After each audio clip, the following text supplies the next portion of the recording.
Bonjour tout le monde, une vidéo où je vais vous parler de 8 notions à retenir concernant les friandises et comment construire l'échelle de valeur de friandises par rapport à votre chien.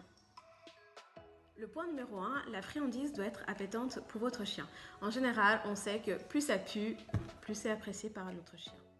Les friandises qui sont classées dans les échelles de valeur élevées, souvent ce sont des friandises qui contiennent quand même un petit peu de sel. Je pense au cervelas, au fromage, à toutes sortes de saucisses, au parfait. Ce qui peut arriver, c'est que le chien, à un moment donné, pendant l'exercice, notamment s'il a eu ses friandises à un ratio élevé, ça veut dire beaucoup de friandises sur une courte période, il arrive que le chien soit saturé. Dans ce cas, ce que vous pouvez faire, c'est faire une pause dans l'exercice, donner à boire à votre chien, lui proposer d'aller faire une petite balade et on peut reprendre l'exercice avec soit les mêmes friandises, soit des friandises de valeur moyenne.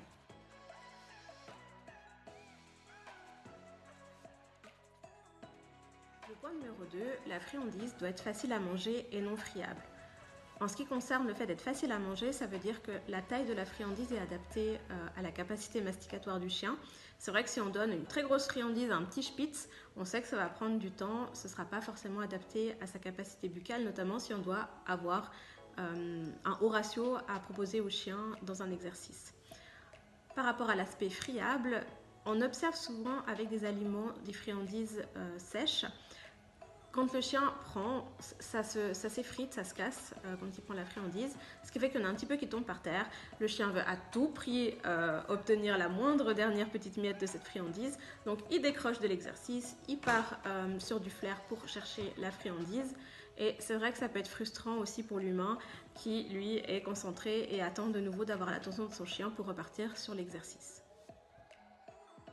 Pour le point numéro 3, on va plutôt s'occuper de la dextérité. Donc là, ça concerne l'humain, sa capacité de pouvoir distribuer la friandise. Donc c'est vrai que si ce sont des friandises qui sont collantes, qui ont tendance à s'agglomérer dans la pochette, ça sera considéré comme une friandise qui ne sera pas forcément adéquate pour l'exercice. Le point numéro 4, la friandise doit être adaptée à l'individu. Ça veut dire que c'est le chien qui va construire son échelle de valeur, de préférence au niveau des friandises. Je vais vous montrer une petite vidéo test que vous allez pouvoir reproduire chez vous. Pour cette vidéo test, je vous recommande de préparer plusieurs friandises de différentes valeurs.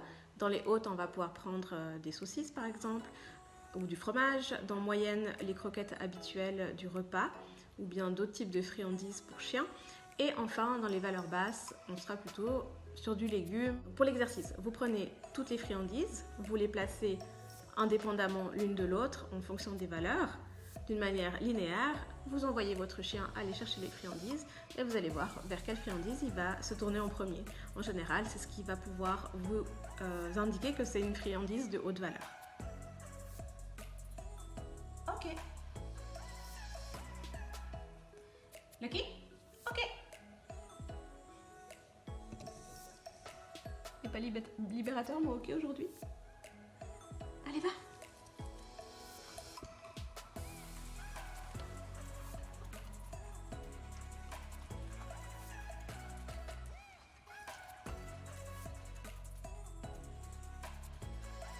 Le point numéro 5, la friandise doit être adaptée à la distraction.